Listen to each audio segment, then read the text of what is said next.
Hello, and welcome to today's session on blockchain technology, its features and applications. Blockchain is a decentralized, distributed ledger technology that securely records transactions across multiple computers, making data immutable and transparent. Each transaction is grouped into a block linked to the previous one using cryptographic hashing, forming a chain of blocks. This eliminates the need for intermediaries, enhances security, and ensures trust in digital transactions. Blockchain applications extend to finance, marketing, supply chain management, healthcare, voting systems, and beyond, transforming industries by enabling transparent and tamper-proof record keeping. Our guest today is Dr. Paritosh Basu, digital gospeller engaged in research and consulting.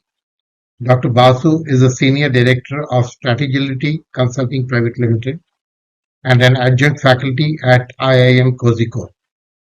He has served as Senior Professor at NMIMS University, Mumbai. Dr. Basu has 34 years in industry, serving as Group Controller and CFO of two large MNCs. He is a Fellow of the All India Management Association, FIMA. Dr. Basu is recognized by the Blockchain Foundation of India as among the top 50 blockchain influencers in the country. Hello, Dr. Paritosh Basu, and thank you for joining us on this session on blockchain technology. Thank you, Dr. Bhadra. Thank you for having me in your blockchain technology series session. Right. My first question to you, Dr. Basu, is who are the major members of the digital technologies table and how is blockchain technology positioned amongst them? That's a very interesting question to start with, Dr. Bhadra. Digital technology or any other technology for that matter, computing technology or mechanical, whatever, are generally looked at from the perspective of its impact on the business.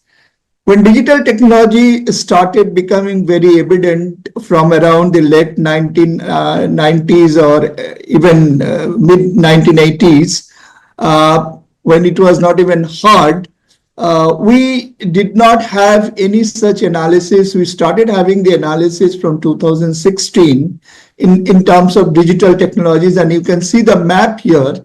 In terms of business impact, generally a technology is considered as a low business impact, medium business impact, and high business impact.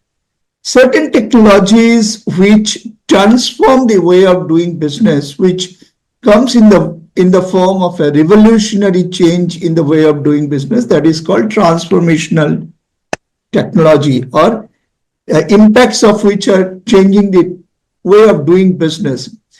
Blockchain technology started being traced by historians of technology sometime in late 1980s, early 1990s, when people started thinking of creating independent transactional platform which are supposed to be run by the platform itself.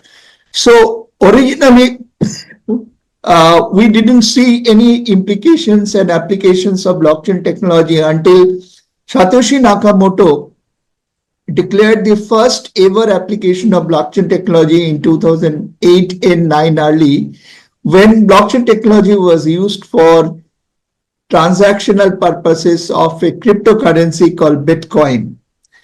After that, through the process of evolution, blockchain technology came out from the blocks of or realms of cryptocurrency and started being used for transactional recording purposes. And in 2016, it got the first recognition as a high-performing technology. I have done a lot of research on this technology, and my research tells me to conclude that blockchain technology has traversed the path from high impacting technology to transformational technology. And if we can draw a quadrant here, and name this quadrant as foundational, then blockchain technology is now a foundational technology. And my research is supported by a paper of Harvard Business School where they say that blockchain can change the economic and societal foundation of any country under the sun. This particular report was submitted in the Davos Economic Summit sometime in 2018. We'll look at this as we go forward in our discussion. Coming to the stable of technologies question, Dr. Bhadra, essentially the world has so far seen 8 digital technologies, starting with blockchain. The second major technology is artificial intelligence.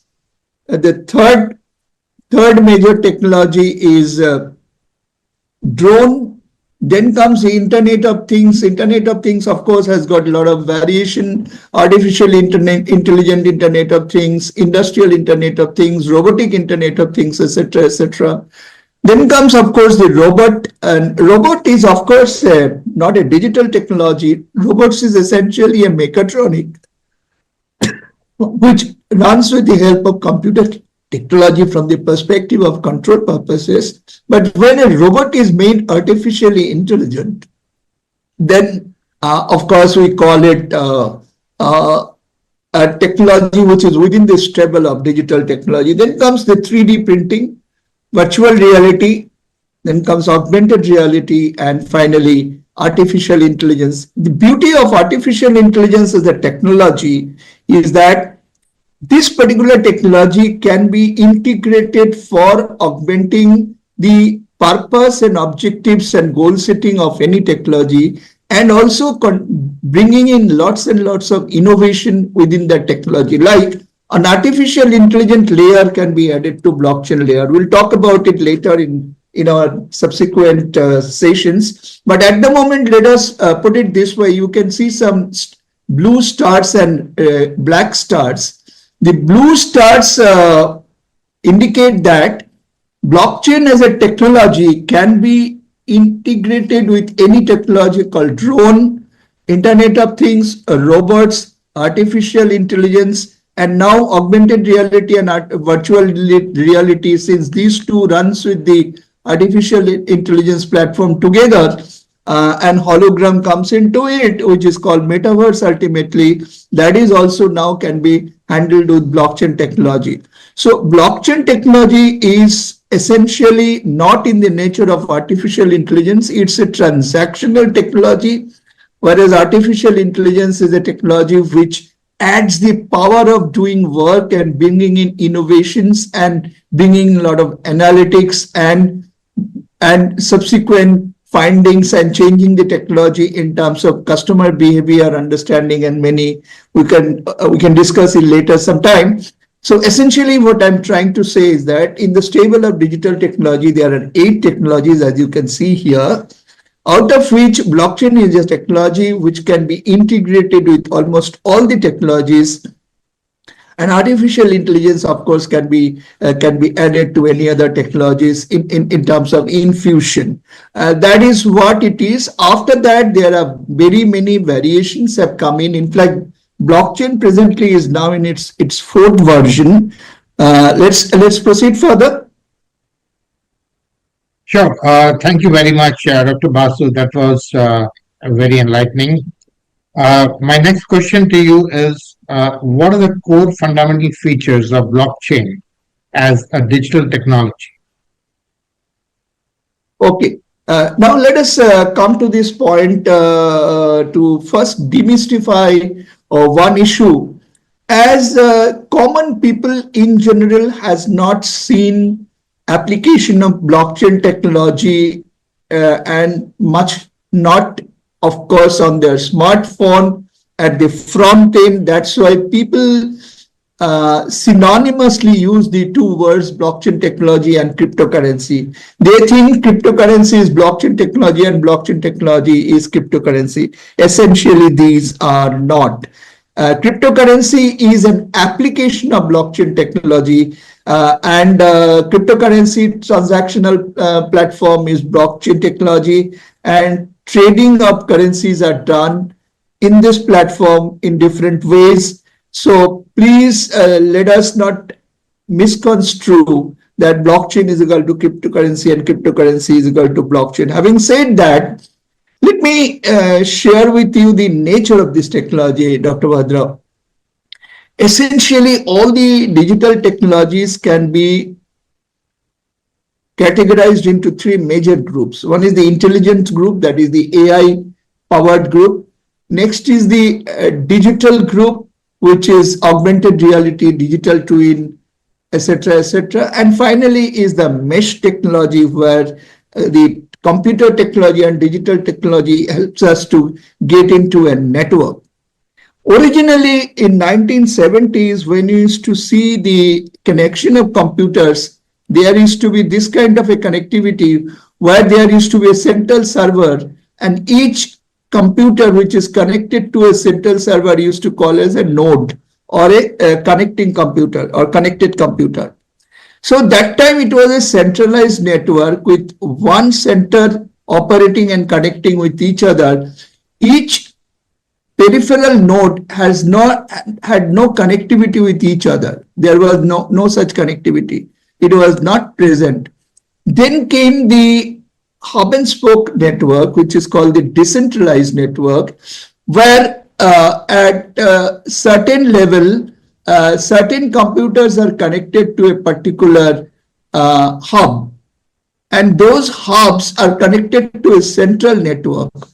That is the way it used to operate earlier. Okay. Now, when we have seen in the early stage of banking in India, we could only do banking with our own branch. Then the branch could do with the state, and state could do with the center. And the states, this particular hub is not connected to this particular hub. That is the demerit or the obstacle or the hindrance of a decentralized network, which is not connected through a distributed ledger technology or blockchain technology. A blockchain distributed network is looking like this. Here, I can't draw it that way like we drew it the other two cases. Here, each node is connected with each node. There is a direct connectivity. This particular computer can speak to this particular computer. This computer can speak to this computer. Each node can speak to each node because it's a part of a centralized system. That's why it is called a peer-to-peer network. Here, the peer could be a business. The next peer could be a consumer. The first peer could be a consumer, next peer could be a consumer, and so and so. The first peer could be a government, and next peer could be a citizen or a company. So this is called a peer-to-peer network, which is the distributed network. Now, blockchain technology has got the second name, which is its nickname, which is called DLT, Distributed Ledger Technology, or a peer-to-peer technology. Each anonymous ledger, that is the computing node, is protecting the identities of users. In any digital technology usage in today's world, particularly in Web2 platforms, every single person is either known by his phone number or by his mail ID or by a unique login code, which is easily connectable to his phone number or his Aadhaar card number or PAN card number or any other identity card. In a blockchain technology, that doesn't happen because it operates with a dual key mechanism. One is a private key and another is a public key. When somebody enters into a blockchain platform, the public key is used for the transactional purpose, but entering into the blockchain platform, somebody uses a private key. When a person announces a transaction or intent of doing a transaction, this transactional announcement is coded by a public key, so people know him not by name, phone number, mail ID, or any other identity. People know that particular person issuing the intent of transaction or accepting a transaction by a public key, which is a 23 to 30, 35 letter number, continuous one kind of phrase. It is cryptographically enabled distributed data storage management system that whatever transaction is done in a blockchain technology, each transaction is encrypted with the encryption technology algorithm. Now, there are two types of encryption technology algorithm. One is a static and one is a dynamic. In the advanced version of blockchain technology these days, this cryptographic algorithm or encryption algorithm is dynamically changed every 10 minutes. That makes the system more secure. In this distributed storage management system, in the earlier version of blockchain technology, there used to be each blockchain transactional platform used to be its own storage system. That means each particular node used to have the transactional data of all other nodes. That means whenever a transaction is announced or accepted and completed, these nodes, suppose this node is participating and this node is accepting the transaction, and between these two nodes, the transaction is being done. Since this node and this node is connected with all other nodes, the transaction records used to be with all nodes. Therefore, hacking used to be very difficult, because even if you hack 1, 2, 3, 4 computer, the fifth computer is still having the data. And here 5 is just a metaphorical show. There could be 500 or 5,000 also in this. In the present day blockchain technology, this transactional node having the data of all transactions of all the nodes has been done away with. As of now, the transactional node have their own data. The blockchain's entire transactional data and documents are kept in a central blockchain cloud. That particular cloud is also completely encrypted. And each particular network gets from the blockchain platform system its own data in the form of a integrated transfer from the centralized operating system. So all transaction pertaining to this particular node, if it is node number 1, and suppose this node number 2 is node number 3 is this one, 1 and 3 is doing a transaction, the data of 1 and 3 transactional data will be passed on to them, and the central data will be available in the central storage system. That is the 4th generation version of blockchain technology. And day by day things are changing, and the peer-to-peer network is continuing to remain, because if this particular node wants to see the transaction done between 1 and 3, they are allowed to see, provided these transactions are not in the nature of confidential transaction in a commercial platform. In a cryptocurrency platform, the old system continues, and each transaction can be seen by a group of people called miners. We'll discuss this in greater detail in some other time. Blockchain technologies, each transaction is called a block, and it is cryptographed. And when a block is completed, it is given a number which is called hashtag.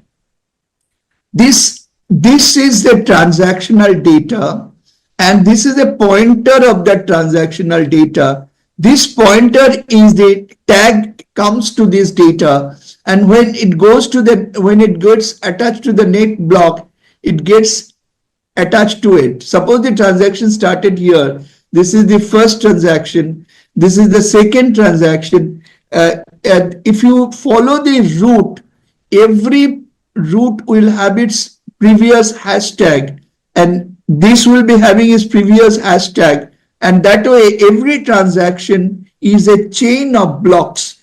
this chain started here. This is the zero date first transaction. This chain started here and it continued here. Each transaction is in a chain of block.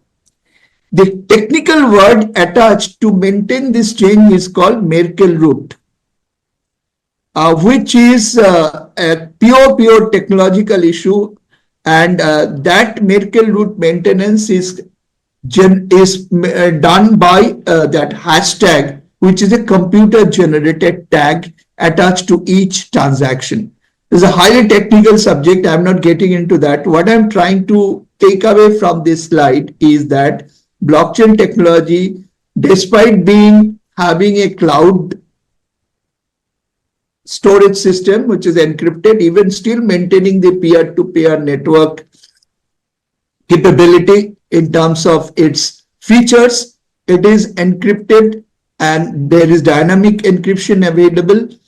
It is completely immutable. One particular transaction cannot be immuted or erased, because if a transaction has to be corrected, it has to be corrected by another transaction. That means somebody consented to an agreement, and if that consent is to be withdrawn, another transaction has to be given.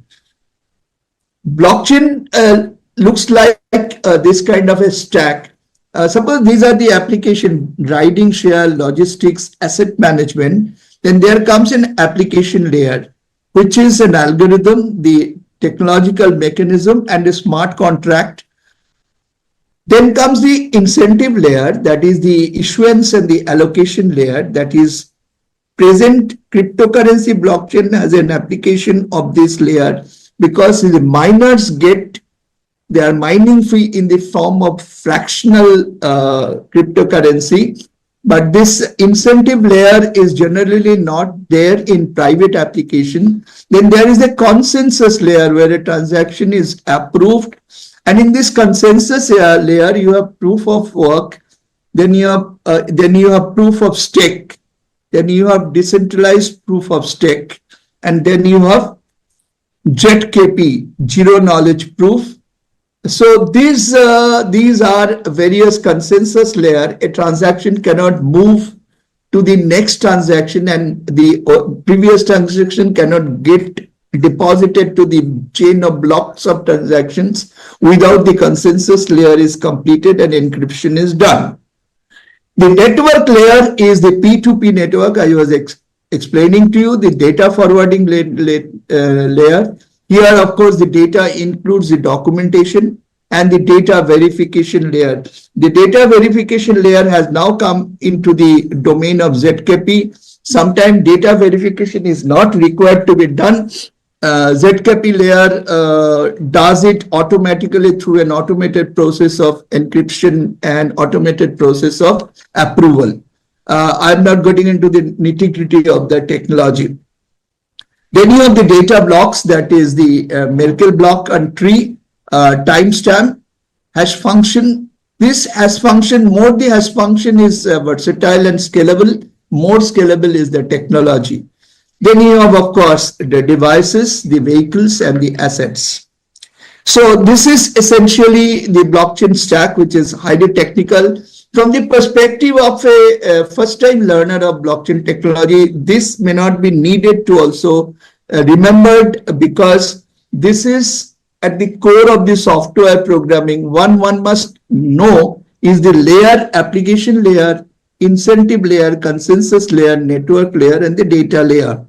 Then you can ask, anybody can ask, if I'm coming for the first time and trying to join this particular blockchain technology system, suppose there is a import-export blockchain platform issued by IBM, and I want to join as an importer and exporter for the first time. How do I get into this system? What is not shown is the KYC layer. That is, KYC layer is generally is an added layer above the blockchain layer, which is not a part of blockchain technology. It can be made, new technology has come where it can be made. Know your customer layer, where a blockchain technology administrator completes the antecedent verification and document verification, etc., for making him a party to this technology platform. Once the administrator makes him a party to this through the KYC completion process, the administrator has no authority to stop him unless any unethical work is done. Now, unethical work is also not possible to be done because of smart contract coming into it. Smart contract is such a interesting governor of the blockchain technology. This is the driver, this is the brain and head of the entire system. Every single thing is done in this entire system. This is the driver. It is the compliance manager. It also takes into consideration that if anything wrong is done, it gives you a pop-up that you can't do this transaction, you are blocked here. The smart contract is essentially a library. Suppose I'm doing an export-import transaction and generally 16 to 17 parties are involved in an export-import transaction. Buyer, seller, banker, approver, then the shipper, the shipping line, the port master, so on and so forth. And each one is a party to this blockchain technology. And there are, suppose there are exporters from German, Japan, and say US. So the smart contract takes into consideration the legal requirements of all the countries. Unless the legal requirements of the all countries are embedded in the smart contract system. Suppose somebody is trying to participate in this system from Congo, and the Congo's rules and regulations are not there in the smart contract, then he will not be allowed to participate in this. Essentially, I'm trying to say that every single transaction of blockchain technology is conducted in compliance with the law of the participating parties country and the connected parties country, etc. Suppose the blockchain technology is within their country, then of course every Indian laws are only applicable. Now, can we go to the next question, Dr. Bhadra?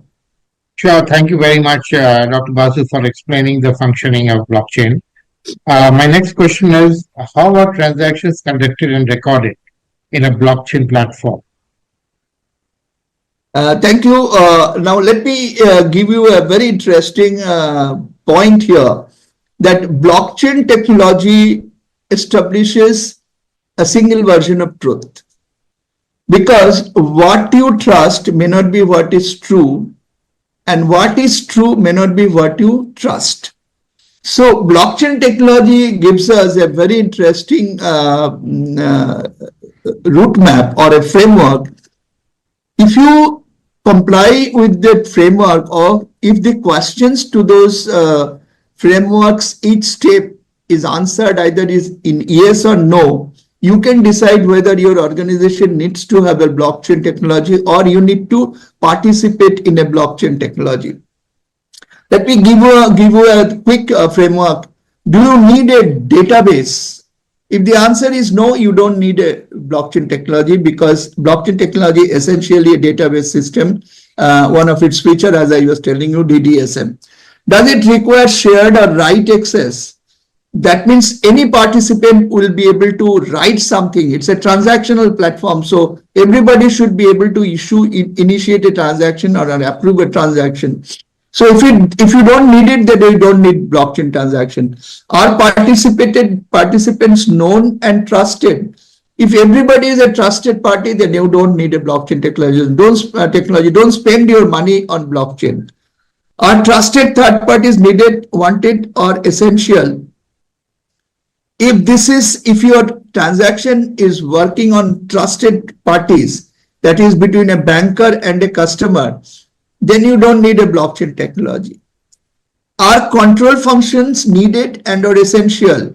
If the control function are needed, then of course you need a blockchain technology.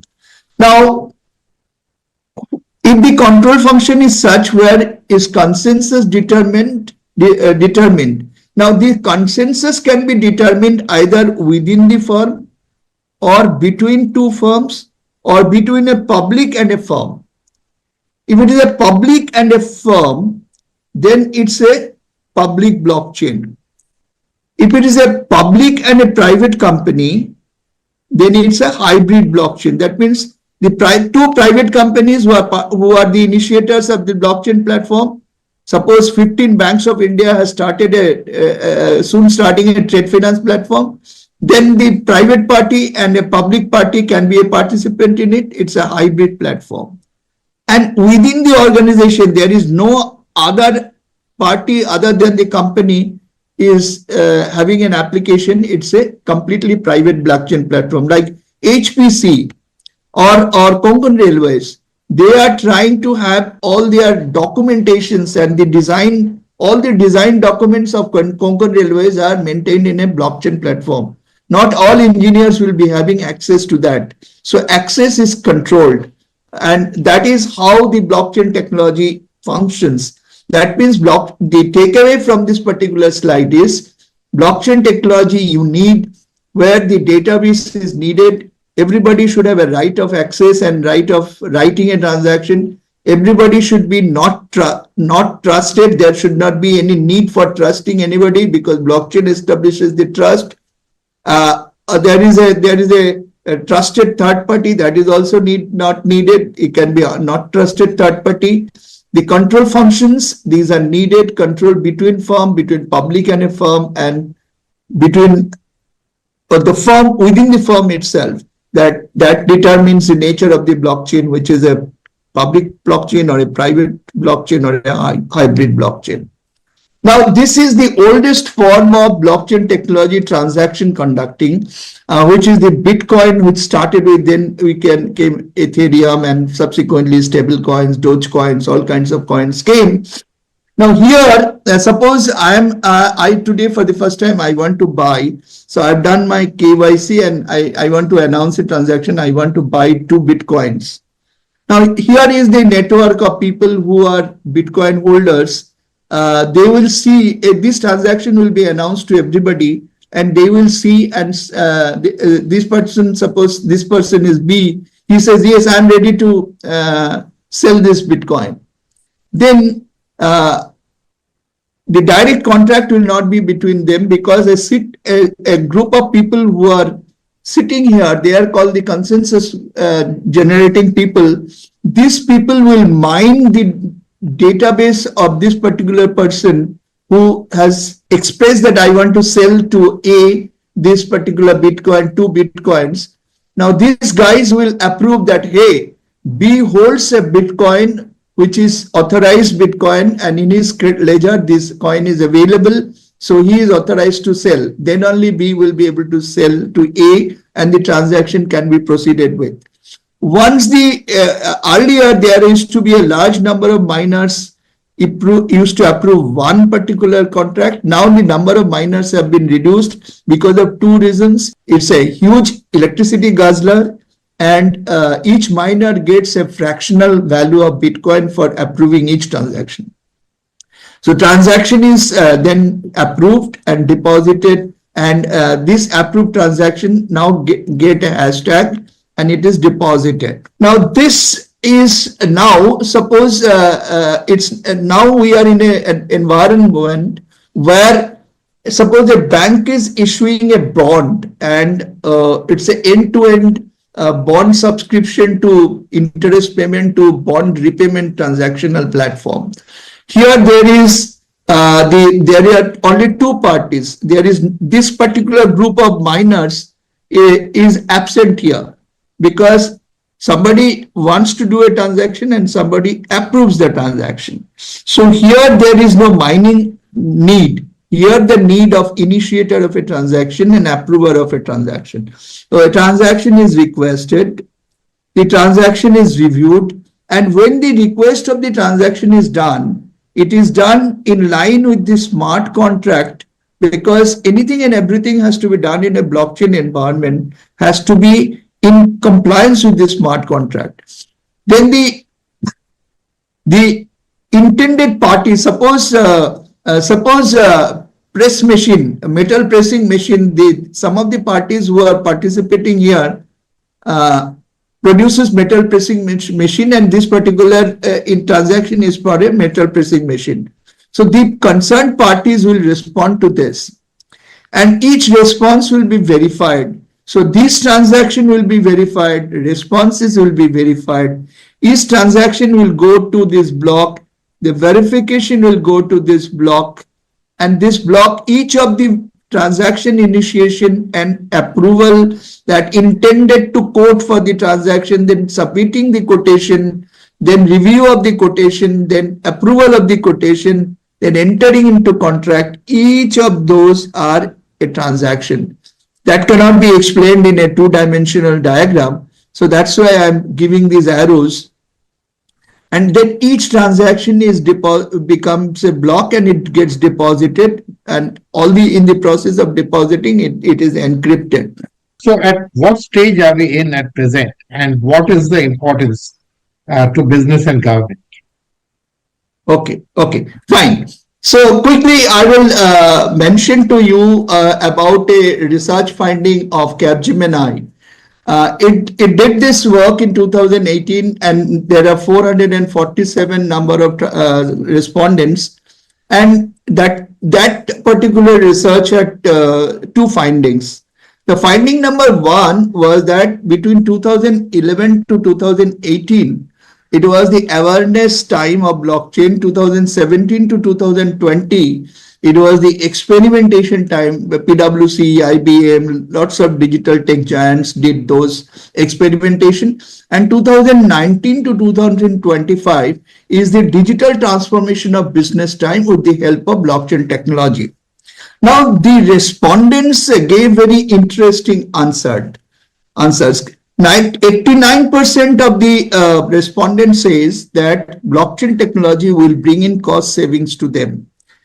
81% of the respondents say that traceability is possible right from the raw material coming into the factory till the finished product is consumed by the ultimate consumer. The blockchain will be able to trace the transaction. Like you are sitting in America, if you are enjoying a Indian bottle of wine, then even which farmer produced the grapes, you will be able to do that. And that is possible, and IBM has proved it through some other technology. Then blockchain gives the extreme transparency. That is the beauty of this, which you saw from that framework diagram, which I showed you, that every single transaction is visible and it is in compliance with the law. Then 57% says that it can increase their revenue because of the cost saving to be passed on through price, traceability, and transparency of the transaction. 50% of the people said that it can reduce their risk. 44% says that it can create new business. Definitely. And finally, 38% says that it's customer centric. So as long as these 7 benefits in this kind of percentage numbers of respondents accepting the truth that blockchain technology can do all this, believe me, Dr. Bhadra, this is approving the commercial part of the blockchain technology. In some of the sessions, we can discuss about how blockchain technology can be used by government for doing wonders, including environment management. So, Dr. Bhadra, you can see from these findings of Capgemini is that blockchain technology will definitely be a very good friend of business guys in terms of cost savings, traceability of products, transparency, revenue generation, risk reduction, creating new business opportunities, which is essentially the end of digital transformation of business and customer centricity. If this is the finding in 2018, when the technology was not that advanced, after 7 years today, when the technology has advanced substantially, I'm sure these benefits will be further sharpened and multiplied. And that is precisely the reason, let me tell you that there are a very large number of applications have been developed. Here, these are not 19 applications as such. These are 19 groups of applications which are there in the finance part, finance and industry part of it, trade and commerce. There are a lot of applications. There are lots and lots of applications in the government block, and if we find someday, we can sit down and say, and then only I'll be able to explain to you why it can be considered as a foundational technology, like the Great Barrier Reef of Australia, where a lot of marine resources are getting wasted. Blockchain technology is being applied for controlling the temperature of Great Barrier Reef. There are plenty of other applications protecting the musicians' rights, the protecting others' rights, the cloud storage, cyber security, human resource protection, education, donation and charity, tokenization of physical assets for fragmentation of ownership. There are very many applications of blockchain technology. This is my last slide, where I would like to share with you very interesting data, which is of Deloitte. It did conduct consecutively from 2018 to 2019 to 20 certain survey about blockchain technology, and the end was at 1053 in 2018. It went up to 1488 in 2020. 55% of the respondents said that blockchain is a critical strategic priority of them. 27% of the respondents said that blockchain may not be critical priority, but it's important. So if we add 55% with 27%, we get roughly. So Dr. Bhadra, what you can see here, that over the period from 2018 to 2020, things have improved. The top 5 agenda points have increased from 43 to 55. Since it has increased, the other thing has reduced, but it has only reduced by 3% here. The 12 percentage point has increased. So essentially 55 plus 27, 82% are saying that it is important or top of the agenda, and 14%, if you add it, is 96% of the organization feels. So if 96% of the organization, which are 1,488 organizations throughout the world is saying that blockchain technology is either important or a top priority or relevant for them, I think blockchain technology is going to say it can be a slow starter, but definitely it is going to do a transformational change going forward. It will be a foundational change oriented digital technology. Coming to scalability issue, which was earlier was a question. Now 88% people are saying that yes, blockchain is scalable, and blockchain can increase business cases. For about 86% people are saying that there are compelling business cases for 86% of the organization. 85% of the organization says that they have a plan to replace their existing transactional platform from the legacy system to blockchain oriented system, which has increased from again 77 to 85%. And 83% of the people, which has increased from 68% to 83%, are saying that they will be having competitive advantage if they adopt blockchain, because their competitors have adopted blockchain technology. And finally, that blockchain technology is a hype or not. 54% are saying it's a kind of hype, but definitely it will be taking a slow but steady progress. So if we want to conclude, blockchain technology is something which is here to stay. It may be a slow starter, but I'm sure it will be having lots and lots of application, including government sector. Thank you. Thank you very much, Dr. Basu. This was a very enlightening session, and I'm sure our viewers will greatly benefit from this introductory session. I look forward to having a few more sessions on blockchain to explore this very, very interesting technology. Thank you once again, Dr. Basu.